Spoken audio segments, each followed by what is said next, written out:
In process management series हमारे पास जो एक और टॉपिक है जिसका नाम है सीमाफोर। तो बेसिकली सीमाफोर क्या है उसको इस वीडियो में हम लोग समझने की कोशिश करेंगे। तो इन प्रीवियस वीडियो हमने रेस कंडीशन को समझा था, म्यूचुअल एक्सक्लूशन जो उसका सॉल्यूशन था उसको समझा था। तो म्यूचुअल एक्सक्लूशन क्या था बेसिकली कि अगर कोई प्रोसेस अगर क्रिटिकल सेक्शन में एंटर कर रहा है तो बाकी के सारी प्रोसेस क्रिटिकल सेक्शन से अपने आप को दूर रखेंगे, और इसी प्रोसेस को हम लोगों ने कहा था म्यूचुअल एक्सक्लूशन।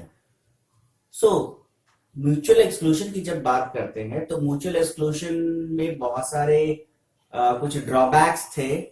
ड्रॉबैक्स ये थे कि वो मल्टी प्रोसेस सिस्टम को हैंडल करने में उसमें थोड़ी सी दिक्कत थी, और वो एक बहुत ही ऑर्गेनाइज्ड टूल नहीं था। तो उस ड्रॉबैक को दूर करने के लिए ईयू डिजिकेस्ट्रा नाम के मैथमेटिशियन ने 1965 में एक सिंक्रोनाइजेशन टूल डेवलप किया, एक एल्गोरिथम डेवलप किया, और उसका नाम दिया उन्होंने सीमाफोर्स। बेसिकली सीमाफोर्स जो नाम दिया उन्होंने, ये सीमाफोर्स नाम दिया है एक वेरिएबल उन्होंने यूज किया to avoid the critical section when a process is in critical section। तो ये एक बेटर और ऑर्गेनाइज सिंक्रोनाइजेशन टूल है आपको रेस कंडीशन को अवॉइड करने का। That means it is better approach than mutual exclusion. So देखिए ये जो सीमा फोर्स है वो बेसिकली कैसे काम करता है। तो जब सीमाफोर की बात करते हैं तो सीमाफोर क्या है, बेसिकली ये एक इंटीजर वैल्यू है, और ये जो इंटीजर वैल्यू है ये नॉन नेगेटिव होता है। दैट मींस माइनस में नहीं होगा। और there are various types of semaphores, that means counting semaphores, binary semaphores. So हम लोग यहाँ पे जिस भी सीमाफोर्स की बात करें, अगर बाइनरी सीमाफोर्स की बात करते हैं तो उसमें 0 1 होते हैं। काउंटिंग सीमाफोर्स की बात करते हैं तो it counts but not non negative integer. So there are various type, there are some types of semaphores, but हम लोग यहाँ फोकस करते हैं कि सीमाफोर्स क्या है बेसिकली। तो सीमाफोर्स जो है वो एक एस वेरिएबल है जो कि इंटीजर वेरिएबल है, और वो वेरिएबल केवल दो ही एटॉमिक ऑपरेशन के थ्रू यूज किया जा सकता है। और वो एटॉमिक ऑपरेशन क्या होते हैं, तो यहाँ पे उन्होंने नाम दिया एक ऑपरेशन का वेट और दूसरे का नाम दिया सिग्नल। तो अब ये वेट और सिग्नल क्या है इसको समझते हैं। तो वेट और सिग्नल को बेसिकली कुछ और नामों से जाना जाता है, जैसे पी यूज किया जाता है, या फिर स्लीप या डाउन।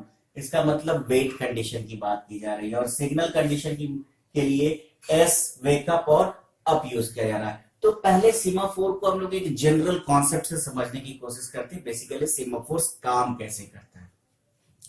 देखिए गोल यही है कि अगर एक प्रोसेस क्रिटिकल सेक्शन को यूज कर रहा है तो बाकी सारे प्रोसेस उस क्रिटिकल सेक्शन को यूज ना करे या सेम ऑपरेशन परफॉर्म ना करे। क्योंकि जब हम लोग शेयर्ड वेरिएबल की बात करते हैं तो सेम ऑपरेशन या एक ही वेरिएबल पे एक से ज्यादा प्रोसेस ऑपरेशन परफॉर्म करेंगे तो प्रॉब्लम वही रेस कंडीशन की होती है। तो इस सीमाफोर को समझने के लिए हम लोग एक एग्जांपल लेते हैं रेलवे सिग्नल्स का। आपने रेलवे सिग्नल्स को देखा होगा जो ऑटोमेटिकली सिग्नल्स काम करते हैं। जब रेलवे सिग्नल ग्रीन होता है और जैसे ही कोई ट्रेन पास करती है वो सिग्नल ऑटोमेटिकली क्या हो जाता है, रेड हो जाता है। और फिर जब तक उस सिग्नल को ग्रीन नहीं किया जाएगा तब तक पीछे से कोई ट्रेन और नहीं आएगी। और सारे अगर एक ट्रेन पास कर रही है और दूसरी ट्रेन के लिए सिग्नल कभी ग्रीन नहीं किया जाएगा, जब तक ये ट्रेन पास कर रही है तब तक दूसरे के लिए वो सिग्नल क्या होगा, रेड होगा, ताकि एक्सीडेंट की गुंजाइश ना हो। क्योंकि अगर दोनों अगर एक ही लाइन पे चल रही है तो एक ट्रेन अगर गई है तो थोड़ा गैप लेके फिर दूसरी ट्रेन को ग्रीन सिग्नल दिया जाता है। तो this semaphore is such like that. ये एक फ्लैग की तरह काम कर रहा है, एक सिग्नल की तरह काम कर रहा है कि अभी एक ट्रेन पास हुई है तो आपको वेट करना है अंटिल सर्टेन टाइम, या जब तक ये क्रिटिकल सेक्शन से बाहर ना चला जाए, मतलब कि ये उस डेस्टिनेशन तक ना पहुंच जाए जहां पे एक्सीडेंट की गुंजाइश बिल्कुल खत्म हो जाती है, यानी वो नेक्स्ट स्टॉप या नेक्स्ट स्टेशन क्रॉस जब करती है तब अगले ट्रेन को फिर सिग्नल दिया जाता है ताकि ये जो एक्सीडेंट हो ना हो।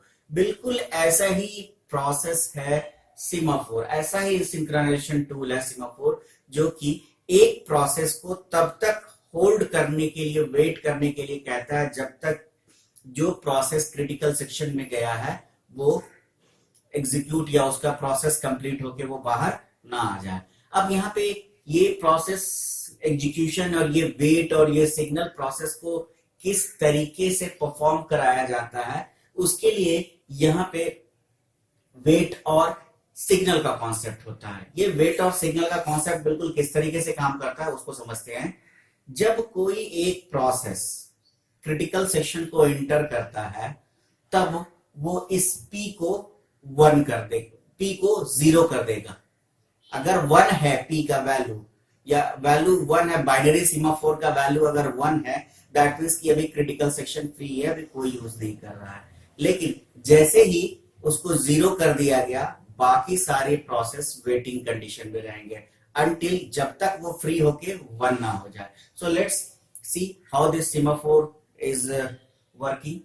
So in semaphore, see what's happened. We have S variable, as it is we have discussed. This is the semaphore, and this semaphore is just checked every time what is the value of this particular semaphore. So in this case, if S is greater than 0, and it is binary semaphore, let's suppose, then there is a value of 0 and 1. In binary semaphore दो ही चीज हो सकती है, 1 या 0. So if the value of S is greater than 0, that means it is 1. तो क्या होगा, यानी ये सीमाफोर अभी फ्री है।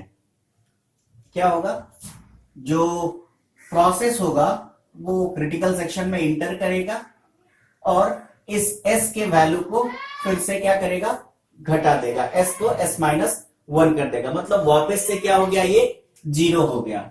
नाउ जब ये 0 हो गया, that means it is busy, कोई अदर प्रोसेस अब इस सीमाफोर को, इस क्रिटिकल सेक्शन को इंटर नहीं करेगा। और अगर ये 0 से बड़ा नहीं है, दैट मींस इट इज 0, तो वो क्या करेगा, S वेट करेगा, सीमाफोर पे क्या करेगा, वेट करेगा अंटिल जब तक कि ये 0 ना हो।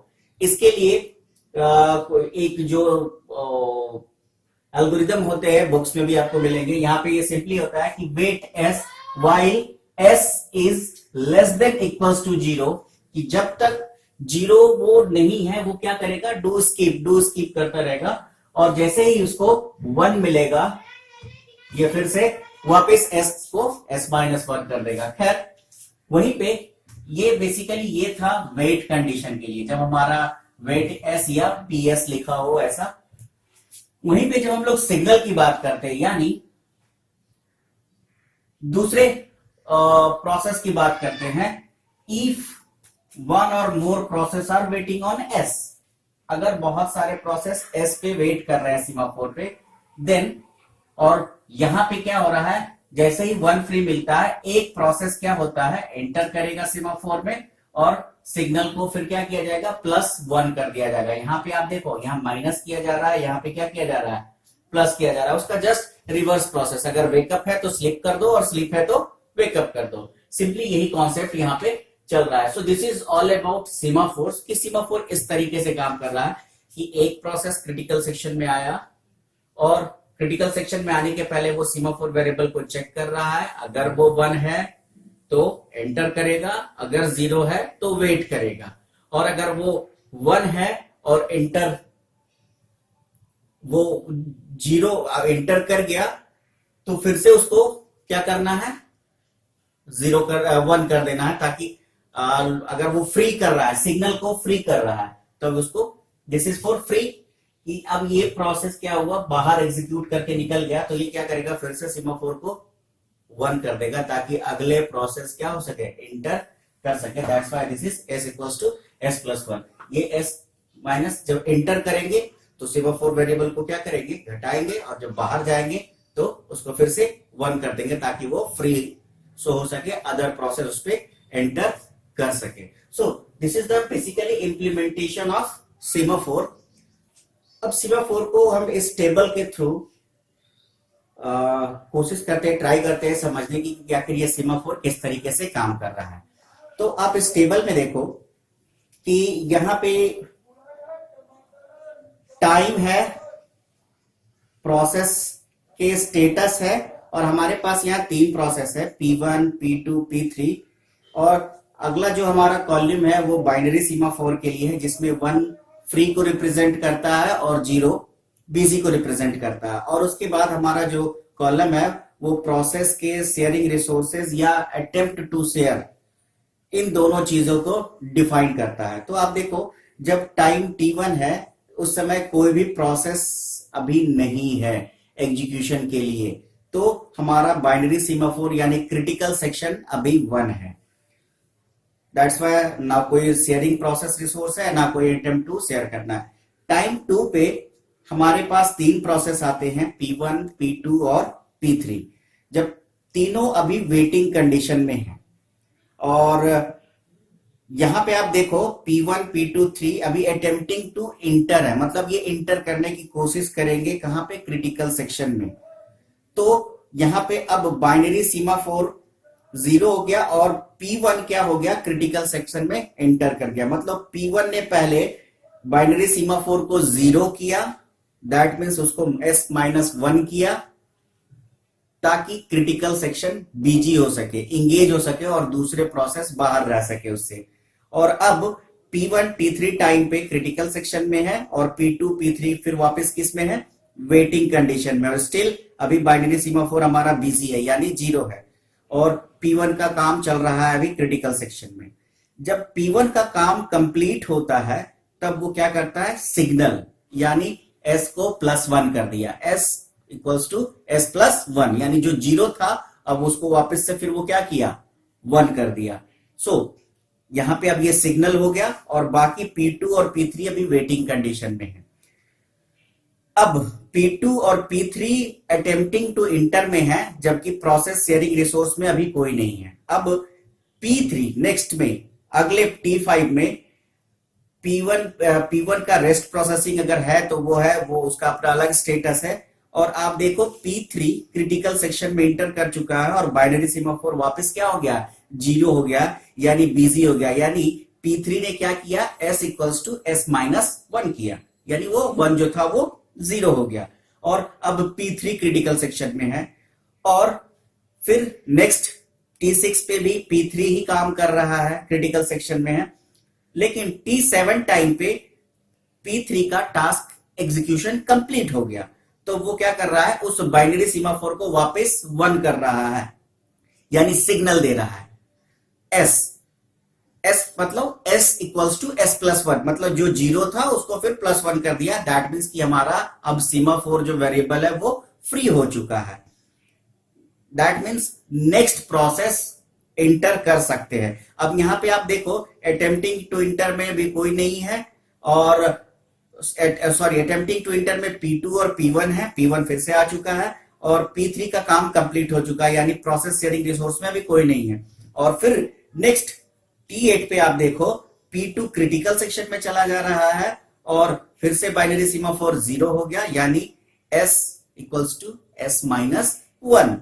और अब देखो, प्रोसेस शेयरिंग रिसोर्स में P2 है, और P1 अटेम्प्टिंग टू एंटर है। अब ये P2 जब फिर सिग्नल देगा, यानी क्रिटिकल सेक्शन को फिर S+1 करेगा, जब इसका काम कंप्लीट होगा तो P1 एंटर करेगा। और इसी तरीके से जो आपका है बाइनरी सेमाफोर काम करता है, और ये एक सिग्नल प्रोवाइड करता है प्रोसेसेस को कि कब क्रिटिकल सेक्शन में इंटर करना है या वेट करना है। तो इस तरीके से जो रेस कंडीशन है यहां पे उसको अवॉइड करने की कोशिश की जाती है। तो सेमाफोर्स के अपने कुछ फायदे भी हैं, कुछ उसके डिसएडवांटेज भी है। तो अगर इसके एडवांटेज की बात करते हैं तो यहाँ पे रिसोर्स का वेस्टेज नहीं होता है, क्योंकि यहाँ बिजी वेटिंग नहीं होता है, क्योंकि यहाँ ऑलरेडी सारे प्रोसेस को क्यू किया जाता है कि कौन से प्रोसेस के बाद कौन सा आएगा, कौन से प्रोसेस के बाद कौन सा आएगा, और फिर उसको डीक्यू भी किया जाता है। अगर कोई प्रोसेस बाहर चला गया या काम कंप्लीट हो गया तो वो क्यू डी क्यू का काम होता रहता है। सो इसका एक एडवांटेज है। लेकिन जब इसकी डिसएडवांटेज की बात करें तो यहाँ पे लॉन्ग वेटिंग टाइम है। तो अभी जैसे मैंने कहा कि यहाँ क्यू किया गया, क्यू किया जाता है, डी क्यू किया जाता है, लेकिन अगर हम लोग प्रायोरिटी सिस्टम की बात करते हैं जहां पे कोई एक हायर प्रायर थ्रेड या प्रोसेस आ जाता है, तो उस समय जो लोअर प्रोसेस और थ्रेड है वो क्या होते हैं, उनको लॉन्ग वेट करना पड़ सकता है। तो ये एक बड़ा डिसएडवांटेज है इस सीमाफोर्स का। साथ ही साथ यहाँ पे सीपीयू साइकिल का भी वेस्टेज होता है, क्योंकि अभी आपने जो टेबल आपने देखा तो वहां पे जब क्रिटिकल सेक्शन में इंटर करना या क्रिटिकल सेक्शन से बाहर आना है, उस समय सीपीयू साइकिल का वेस्टेज होता है कुछ देर के लिए, कुछ टाइम के लिए, क्योंकि ये एक प्रोसेस इंटर करेगा तो वो सिग्नल को 1 करेगा और 0 करेगा, फिर वो बाहर आएगा, उसके पहले उसको 1 करेगा। तो ये एक थोड़ा सा टाइम यूज किया जाता है सीपीयू का। तो इस तरीके से सीमाफोर्स के कुछ एडवांटेजेस भी हैं, कुछ डिसएडवांटेजेस भी है, but it is better approach than mutual exclusion. लेकिन एक बड़ा डिसएडवांटेज सीमाफोर्स के साथ ये है कि जब लार्ज स्केल और बड़े स्केल पे जहां पे प्रोसेस का एग्जीक्यूशन हो रहा है, वहां पे सीमाफोर को यूज करना काफी कॉम्प्लेक्स हो जाता है। So this is all about in this semaphore. In next video we are going to study about the deadlocks. Thank you.